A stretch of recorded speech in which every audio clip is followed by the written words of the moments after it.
Hey guys, if you're listening to this thinking to yourself, this does not sound like Taylor or Kelly, or if you're watching on YouTube thinking, this does not look like Taylor or Kelly, you would be correct. We are giving them the week off to really soak up this last little bit of summer with their family, and I have the privilege of introing today's episode. My name is Cassie Hyatt. I'm a wedding videographer based in North Carolina, and I'm also a behind-the-scenes member of the Level Up team. I don't know about you, but it really doesn't matter how many weddings I've done. I always get a little bit nervous before a wedding day. Whether it's the week leading up to it or the day of, there is always this pre-wedding anxiety hanging around. I'm constantly trying to perfect my pre-wedding practices, and I think today's episode is a great one for that. This is actually an episode that aired last year, but it still has so many applicable tips and takeaways that really can help set you up for success on the wedding day. I also want to give Taylor and Kelly a shout out. Podcasting is not for the faint of heart. You have no idea how long it's taken me to record this simple intro. Anyways, thank you so much for listening, and who knows, maybe I'll be on here again soon. This is the Level Up Podcast. I'm Taylor Petrinovich. And I'm Kelly Gilster of 618 Studios. And we are on a mission to help filmmakers level up their businesses and their craft so they can make more and work less. We want to help you confidently take your business from mainstream to luxury, and it all starts right here.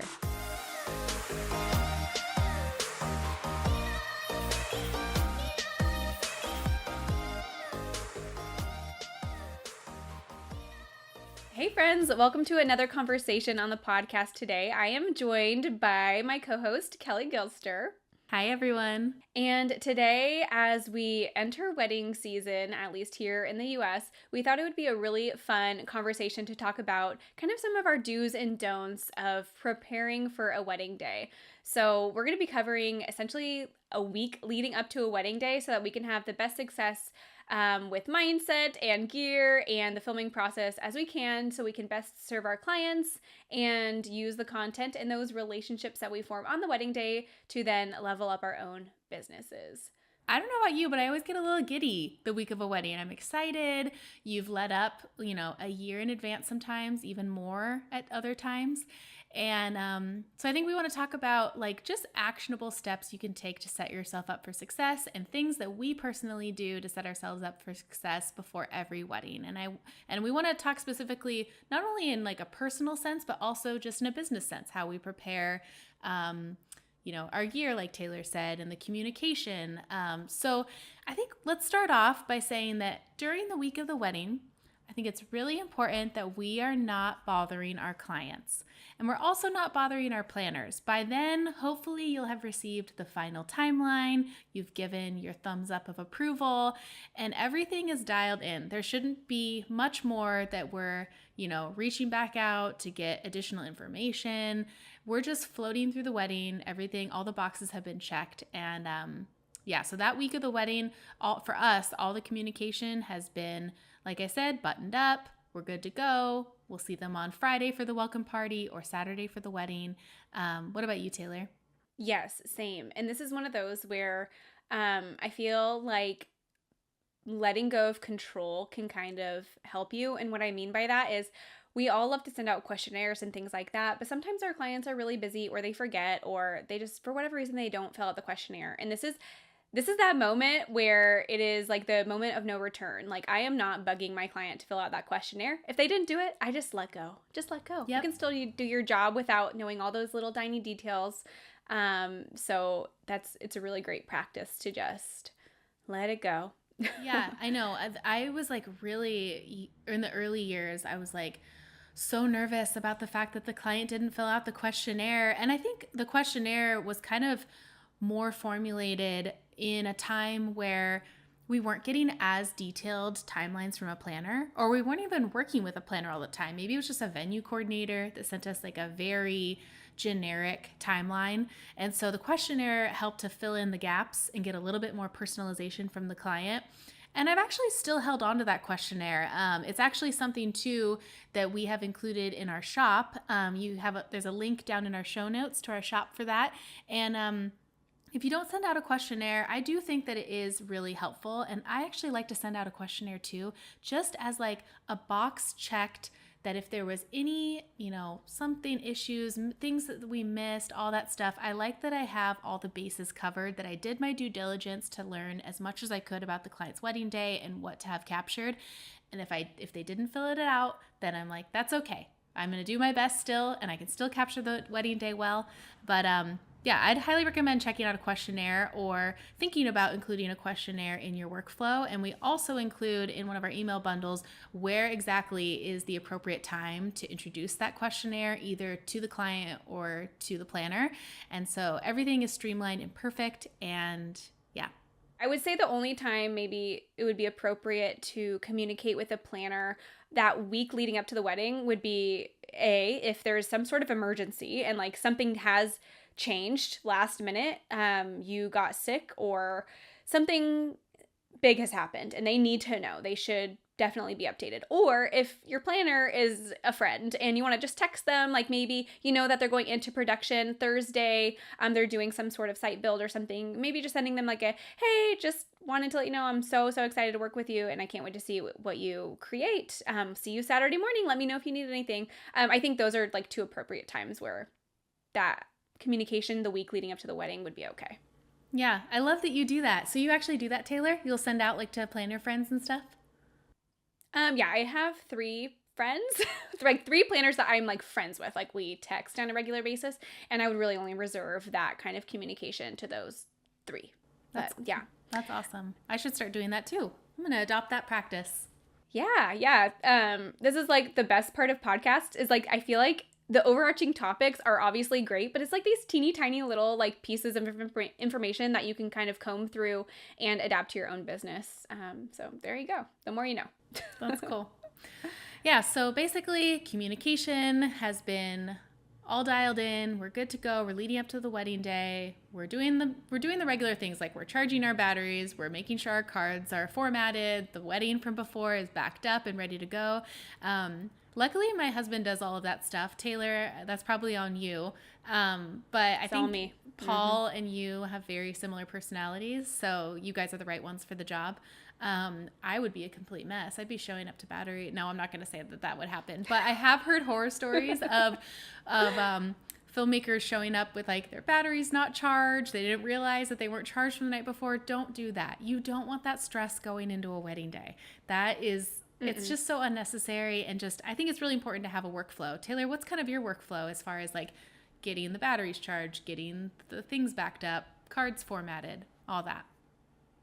Yeah, so the backup always happens like after the wedding that just happened, right? So like that's my like Sunday routine. So I'm dumping cards and I'm backing everything up. And because Canon has such huge file sizes, I mean, I'm shooting about 1 terabyte per wedding if it's a single day event, obviously more if it's multi-day.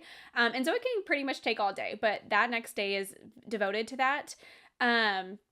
So by the time I go to charge and get ready for my next wedding, that's all done. So I really don't have to worry about it. And I keep things like duplicated and duplicated again in a fireproof safe. Like I am not taking any chances when it comes to that. So that's all done. I go through all of my battery charging and formatting usually on Wednesday. Like I have like days of the week that I assign to each of these tasks. So I'll charge batteries and format all cards and replace batteries and like audio recorders on the Wednesday. That way Thursday, I get to, that's when I like wipe down lenses and pack my bag very like systematically. That way Friday, I can bring all of my gear downstairs, stage it by the front door. That way the morning of the wedding, I don't have to do any of those things.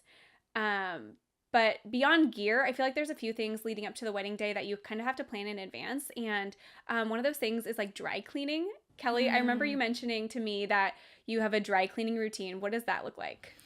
Again, this is Paul. He's my personal assistant. He just does so much for our business. Like, let's be real. Can we all applaud Paul for all this? I'm just over here like color grading things and doing edits, but doing all the artsy things. I want a Paul. Where can I get one for my business?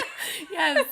I feel like I don't appreciate him to his fullest. But anyways, he started dry cleaning his stuff mainly out of the realization that he was terrible at ironing. And I remember back in those days, he'd like get the ironing board out and he'd be ironing his dress shirt. I think at the time he still wasn't wearing like a full suit. And I'd be over there trying to like iron my dress, and it just like never really looked totally polished. Like I was never quite happy with it. And so we'll take all of our stuff to the dry cleaners, whatever we need, and then he'll get it back like Wednesday or Thursday. And then basically we'll just like keep it in its neat little bag before we like walk out the door, so it looks nice and pressed. He actually won't even like put on his suit, or he'll put on like his pants, but he won't put on his dress shirt and jacket until like he's in valet, kind of, just to make sure that it doesn't like get wrinkled. He's not getting out of the car with like a wrinkled up jacket. So we just feel like way more confident showing up to a lot of times like a black tie wedding that we're shooting. So I think that, you know, those really small touches of maybe investing in dry cleaning for your, you know, your dresses or jumpsuits or anything like that is really important. Also just ensuring like, okay, so I'm a blonde. If you're watching on YouTube, I have some roots right now. It's fine. But I'm already like, I was just thinking today about when I need to like get in to get my hair done. And I know that our first wedding of the year is going to be March 25th. So I'm going to make sure that I make an appointment the week before then. And so I have nice fresh hair to start the season. And then I'm just feeling my best, looking my best. And yeah.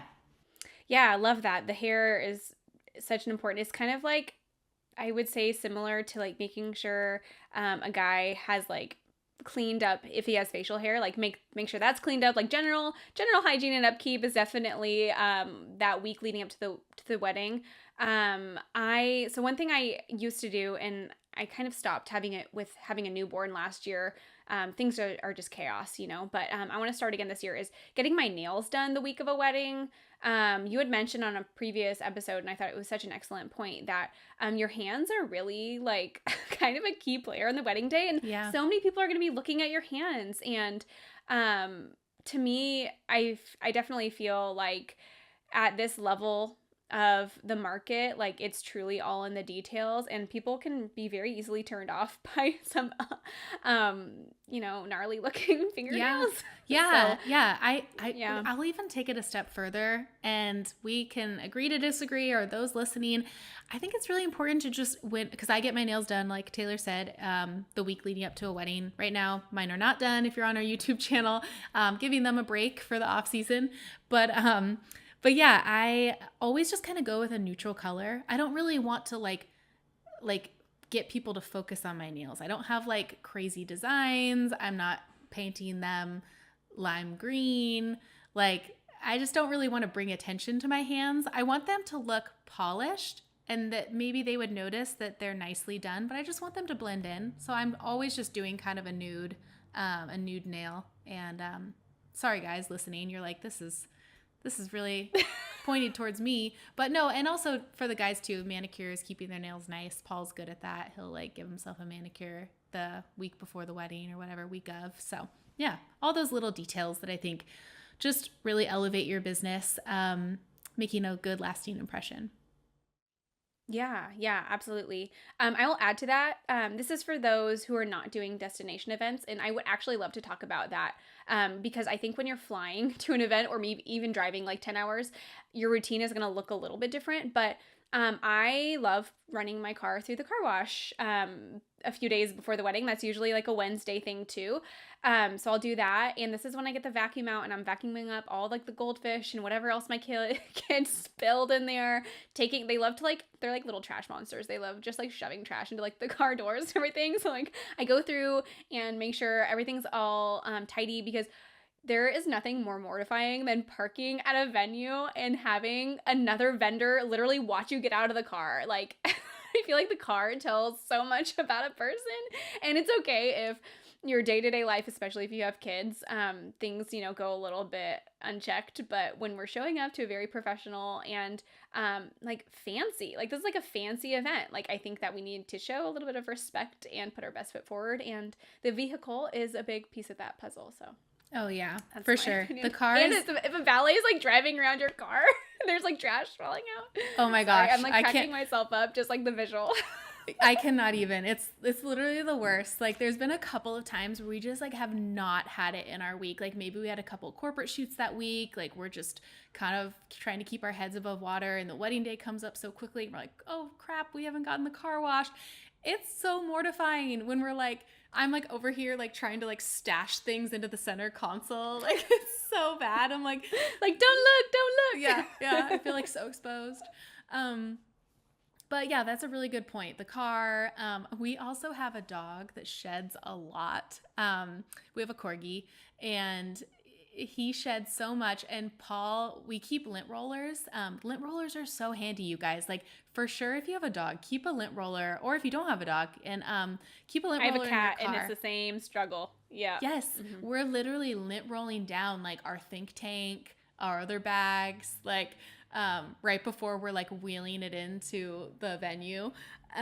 So yeah, just all those things. You just really want to maintain, if your brand is aligned in a way that is clean and all of that, then I think that that's something that is important too. And like, I don't know if we're like diving into a slightly different topic. Maybe Taylor could touch on this more in a next episode. But Taylor, for Paul and I, it's like it's always us. But for you, you utilize a variety of second shooters. Do you kind of tell them the same things?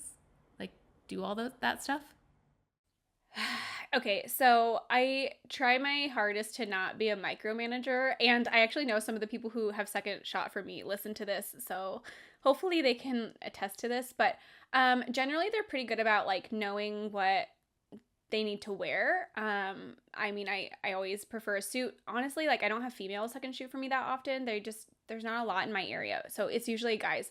So they know they need to wear a suit. They know they need to look nice, and then they know that I would like them to arrive like at least 15 minutes early.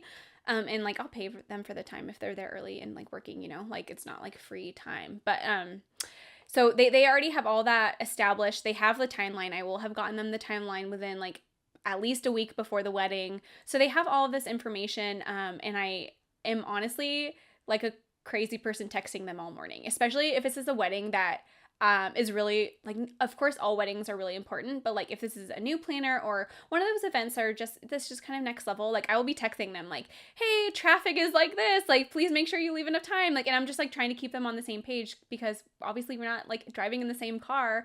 And so yeah, I really just try to like keep tabs on them and open the lines of communication so that they feel like they can like be communicating with me as well. Because yeah, if traffic's bad and they're gonna be 30 minutes late, like I don't want to be like guessing like where are they or worried like something bad happened. Like I just want to be able to say, okay, that's fine, just meet me at this location like within the venue or what have you. I don't know if that was like what you were asking. But a lot of the times my second shooters are doing like multiple events in a weekend. So like it's usually like they just did an event like Friday night and now they're coming to help me on a Saturday. And so I know they're tired, so I try not to like, I don't know, be on them too much. Yeah, I think that is all really important. And I'm sure that your second shooters don't mind you, like, checking in on them and all that. It's a big day. There's a lot of pressures. So I think they understand.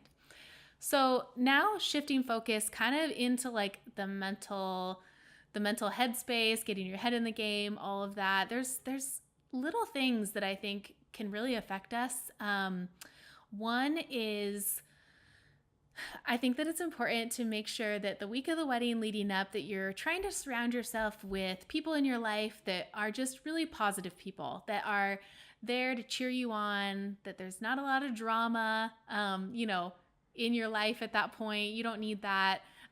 So I kind of am a little bit more mindful of, the people that I'm giving my time to that week and ensuring that it's just, I'm going into the wedding day with a clear head. What about you, Taylor? Oh yeah. I'm definitely the kind of person who can get in my own head a little bit too much. And I actually don't like this about myself. I wish I wasn't so easily influenced by other people. Like I wish I had like a switch to just like turn that off and like be okay with other people being crazy in my world. But no, I definitely have like rules. Like I straight up like won't talk to people on the phone on the way to a wedding. Like I'm driving like 1, 2, 3 hours by myself. Obviously I don't work with my husband or anything in the car. And that could be a great time to like call grandma and like catch up. But I just know myself too well, and that is not really doing me a service to get into the correct mind space. Like, I almost see it as like, this is gonna be so dramatic, and I'm so sorry, you guys, but like, I almost see it as like an athlete preparing for like the Olympics. Like, what is Michael Phelps listening to in his headphones, like while he walks up like to the starting block for like a big race, right? Like, he's not talking to his grandma, like he's listening to what gets him like excited and gets him in that correct mindset space for success. So for me, I'm a big podcast listener. And this is not the time for true crime. This is the time for like a really like positive, like mindset kind of podcasts, or even like any like business or entrepreneurial like podcasts that talk about like customer service or things like that always help, because it reminds me all these things that I know, but it puts them at the forefront of my mind so that I'm like cognizant of them throughout the wedding day. Yeah. So that's what I do. But I am actually really curious to hear, since you and Paul obviously like drive together, like, do you have certain like topics of conversation you usually talk about? Are you like game planning with him? Like, what does that drive look like for you? That is a great question. So, because our business now has evolved into being split between weddings and corporate commercial work, I am the main person for weddings. Paul is the main person for corporate commercial work. So, a lot of times he doesn't know a lot about our clients. And honestly, because we're communicating with the planner so much, we don't really know much about them either. So, maybe I have followed them on Instagram, or, you know, a lot of times he's like, what do they look like on the way to the wedding? Like, we're like, you know, we have a ways to get there. So we're like learning more about them, all that stuff. If they've filled out a questionnaire, I'll go over the questionnaire with him. But yeah, he's very big on like no phone calls either on the way to the wedding, like to and from. Like, on the way there, he's like head in the game. He doesn't want to hear like my chatter with like a friend or any drama or anything like that. And then on the way home, he wants to like decompress. Like, we want to go to In-N-Out together. We want to eat our burgers in silence and not have any phone calls going on. So yeah, we just it's fun doing it together. But yeah, we have had to have conversations about what is draining to that person, or like things that really affects their headspace going into a wedding. And so just, you know, over 13 years, we've learned what works and what doesn't. It's also funny too, because when you were talking about earlier, like meticulously putting your stuff in all the right like places at the end of the wedding day, like I am not allowed to like pack the bags, because he has a specific order in which like he likes to pack the bags, like even like which tripods and light stands like lay on top of each other. And so I'm always just over there like chatting it up with the planner, just like getting to know her a little bit more, or him a little bit more. And then Paul's over there like, you know, getting all the bags prepped, and he's like, don't touch anything, you're gonna mess it up. So it's a good flow. But yeah. Yeah, it's like having a mental checklist that only you know is like the method, right? Like, I can just look at the bag and be like, I'm missing a lens, or, oh, where's that recorder, or what, you know what I mean? And if I've actually had a few times where like I'll have a second shooter like pack up my stuff, and I'm like texting them the next day. I'm like, hey, where's this? Like, I don't see it. Like, it's not in its normal spot, or I don't know, different things like that. And it's very nerve-wracking, especially if you have a double header or it's like a multi-day event. Like, the last thing you want is to be panicking because you can't find a certain thing. And honestly, like, I have left chargers behind. Like, I only have, I think I have 6 1DX Mark II batteries, but I shoot with 2 1DX Mark IIs. And so I always like charging batteries. Like, I bring 2 chargers, and like there's always something on the charger. And if I were to forget that, like, I would be mortified. Like, I would be driving 2 hours the next day to go grab it, because I just don't want to have to order a new one. But yeah, having methods is really, really important, I would say. And I wish, again, I'm just gonna say, like, I wish I had my own Paul to come do all my stuff for me, because I would love to be chatting with the planner and networking at the end of an event instead. So those are the woes of a solo person. Yeah, but husband and wife teams, like, they have their things too, but it's all good. So one other thing that I wanted to talk about, I don't know if you guys listening like have kids yet, or if you don't have kids yet, if you don't yet and you plan to someday down the road, I think that one of the things, and hear it from me first. I don't know what Taylor's workflow is, but I have realized that I can better serve my clients. I'm more prepared for a wedding day. I'm refreshed and ready to go when I have handed my kids off to grandma and grandpa or a nanny or whoever's watching them the night before. So maybe that means like if Paul and I are traveling, we'll like head up to Santa Barbara or down to San Diego the night before, and they'll be at home, or we're having grandma and grandpa grab them before. Like just having like an empty house and just being able to focus just on like what I need to do and prepare myself and our bags and all that stuff. Like it's so chaotic to me to have to like cook breakfast for 2 kids and like have the house a mess like while I'm trying to get ready. So that was kind of it was okay when we had like our son, but Taylor and I had babies like around the same time last year, right? It was January for you? December. Okay. Yeah. And then I was and then I had our daughter end of February. So yeah, pretty much the same time.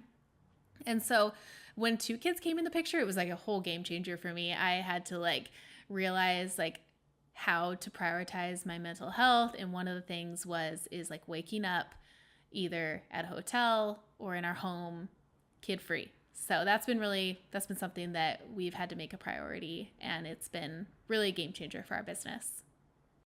I am jealous. Yeah. So I have a lot of thoughts about this.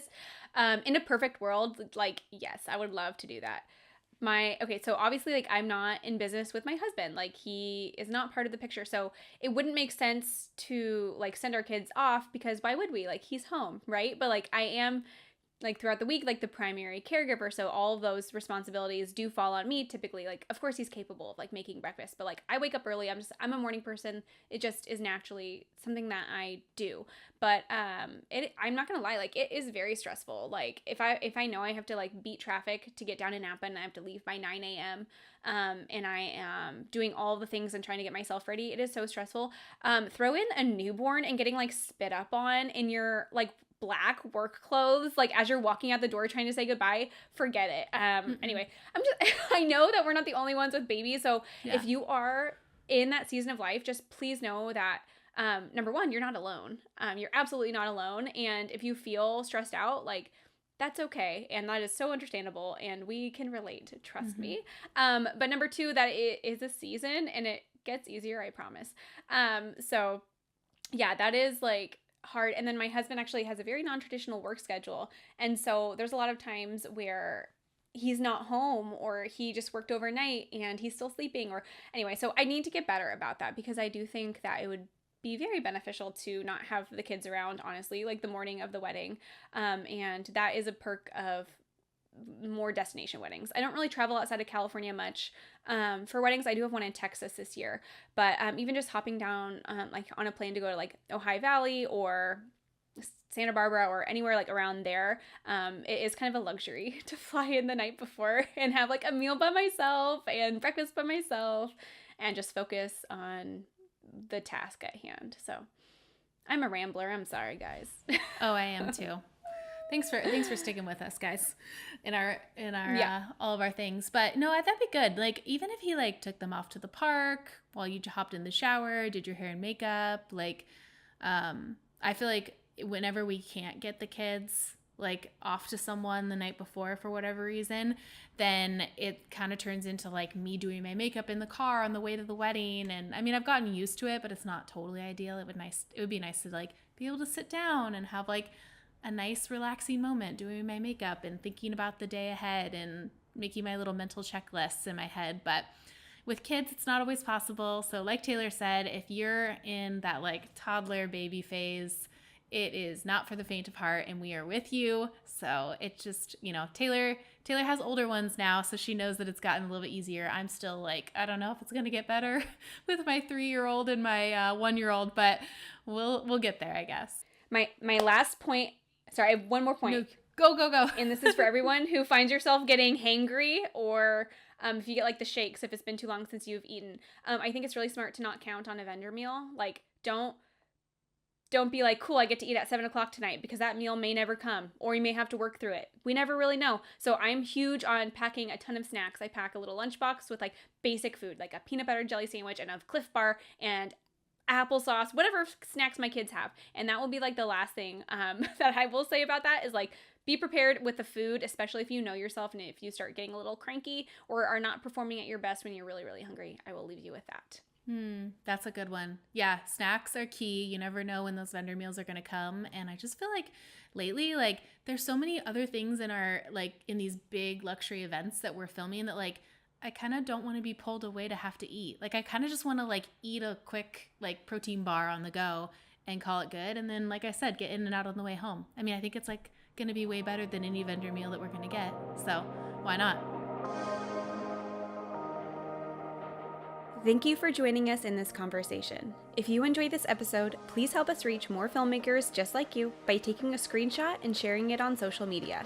Don't forget to tag us at The Level Up Co. And join us again next week, same time, same place, as we continue to level up the industry together.